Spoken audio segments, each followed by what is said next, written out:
Assalamualaikum warahmatullahi wabarakatuh. Waalaikumsalam warahmatullahi wabarakatuh. Selamat siang semuanya. Apa kabar kalian hari ini? Saya harap kalian dalam keadaan sehat walafiat sehingga dapat mengikuti pelajaran hari ini dengan baik. Baiklah, hari ini kita akan belajar mengenai peranan manajemen keuangan dalam perusahaan.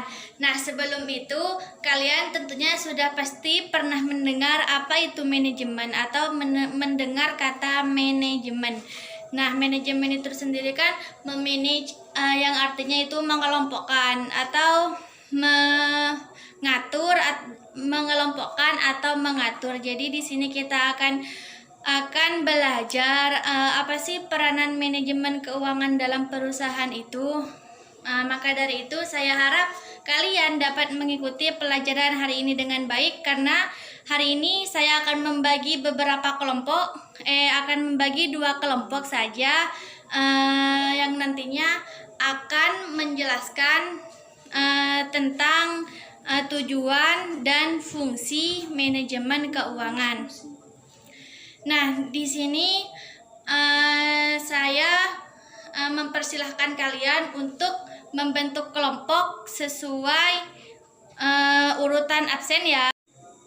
Baiklah, langsung saja ya dari definisi manajemen keuangan.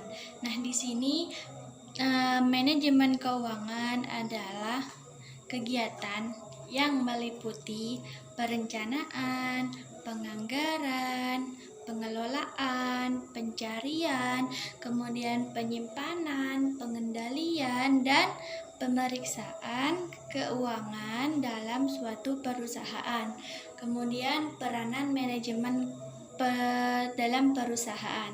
Nah, kesuksesan suatu perusahaan itu salah satunya dipengaruhi oleh pengelolaan manajemen keuangannya.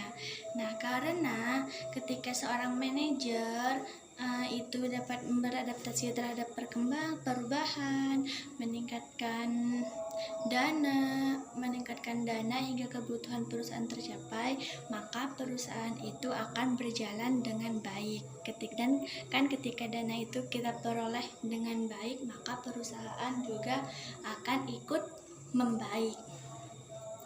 Baiklah, jadi sudah pastikan tujuan dari manajemen keuangan dalam perusahaan itu adalah agar menciptakan proses pengelolaan maupun pengelompokannya. Jadi jalannya uang atau dana itu bisa terlaksana dengan sangat baik.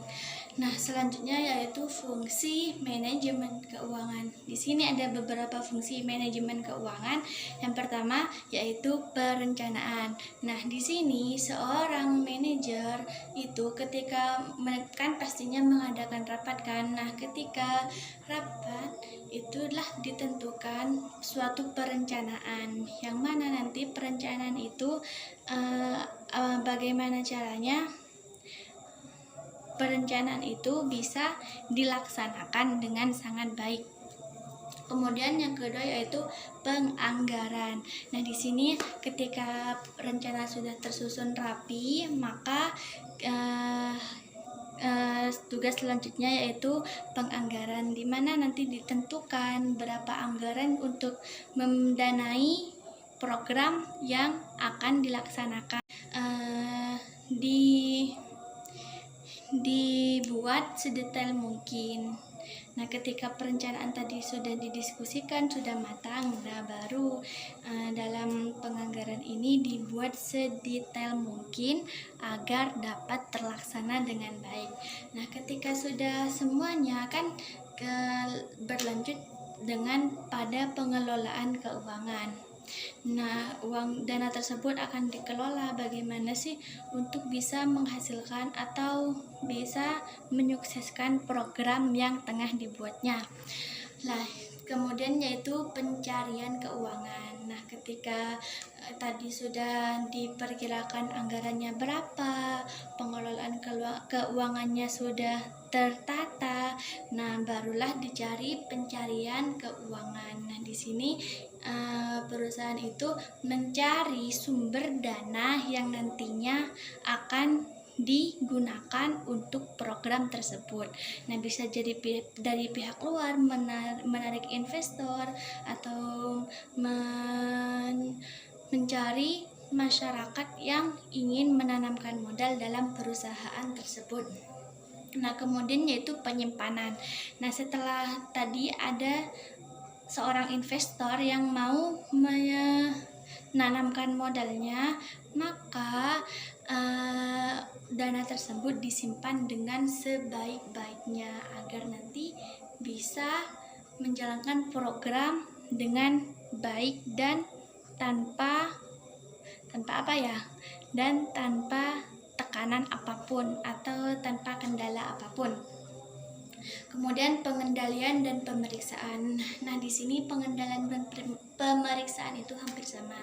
Nah, pengendalian itu adalah ketika seorang manajer atau manajemen keuangan itu mengecek, memperbaiki keuangan apabila terjadi kesalahan, kemudian memeriksa baik dalam sektor internal maupun eksternalnya agar tidak ada yang menyimpang atau agar anggota tersebut tidak ada yang menyimpang. Baiklah, selanjutnya kita bergegas kepada tugas manajemen keuangan. Nah, di sini ada beberapa tugas dari manajemen keuangan. Yang pertama yaitu bagaimana caranya keuangan ini bisa memperoleh harga dengan serendah-rendahnya dan menggunakan dana seefektif dan seefisien mungkin. Kemudian menganalisis keuangan dan menganalisis lingkungan internal maupun eksternal perusahaan. Nah, di sisi lain juga ada kegiatan yang penting lainnya bagi manajemen keuangan, yaitu adalah peramalan. Jadi ketika kita ingin membuat suatu program nih, jadi kita harus meramal seperti apa sih program ini nanti berjalan atau tidak, terus apa sih yang dibutuhkan untuk membuatnya, apa sih kira-kira faktor apa sih yang bisa mencegah atau yang bisa membuat program ini gagal dan sebagainya, semua sudah ada peramalannya. Kemudian mengkoordinasi atau mengontrol karyawan. Jadi memastikan bahwa para karyawan tersebut melakukan tugasnya dengan sangat baik agar tujuan perusahaan atau tujuan program yang tengah dilaksanakan tadi bisa berjalan dengan baik. Kemudian berinteraksi dengan pasar uang. Nah, di sini maksudnya di sini maksudnya itu kan pasar uang kan bisa berubah-ubah kan ya, maksudnya tidak menetap. Semisal harga jual atau harga jual saat ini bisa melambung naik atau bahkan turun. Nah, jadi harus siap menanggung resiko apapun. Jadi bisa disimpulkan bahwa tugas pokok manajemen keuangan itu berkaitan dengan investasi dan pembiayaan. Jadi semua investasi, semua pembiayaan itu merupakan tugas manajemen keuangan. Baik, saya kira sampai di sini materi yang bisa saya sampaikan.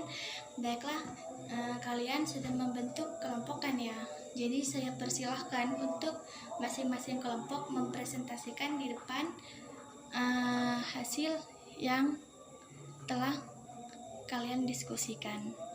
Baik, saya beri waktu 5 menit dari sekarang.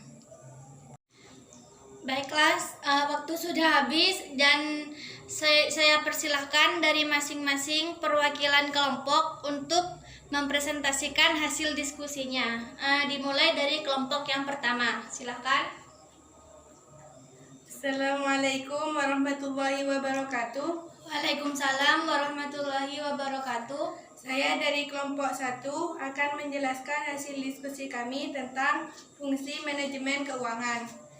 Fungsi manajemen keuangan yang pertama perencanaan, yang kedua penganggaran, yang ketiga pengelolaan, yang keempat pencarian keuangan, yang kelima penyimpanan, yang keenam pengendalian, dan yang ketujuh pemeriksaan. Baiklah, cukup sampai di sini. Terima kasih atas perhatiannya. Apabila ada kata-kata yang kurang berkenan, mohon maaf yang sebesar-besarnya.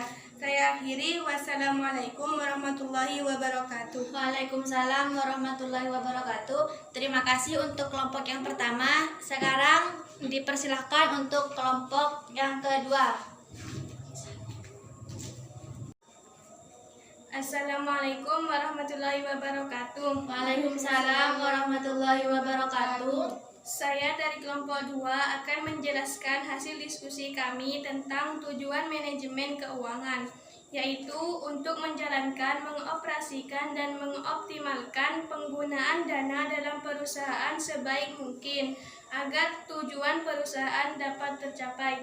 Terima kasih. Wassalamualaikum warahmatullahi wabarakatuh. Waalaikumsalam warahmatullahi wabarakatuh.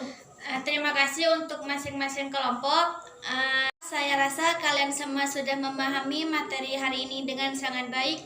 Maka dari itu pelajaran kali ini akan saya tutup. Sebelum itu seperti biasa saya akan memberikan tugas. Nanti saya akan kirimkan lewat email kepada ketua kelas. Jadi nanti ketua kelas menghadap ke saya. Baiklah, kesimpulan dari pertemuan kali ini yaitu manajemen keuangan sangat berperan penting dalam suatu perusahaan, karena maju tidaknya perusahaan tergantung dari seberapa baik manajemen keuangan atau seberapa baik keuangan yang ada di dalam perusahaan tersebut. Baiklah, saya kira sampai di jangan lupa pelajari bab yang akan datang. Saya akhiri. Wassalamualaikum warahmatullahi wabarakatuh. Waalaikumsalam warahmatullahi wabarakatuh.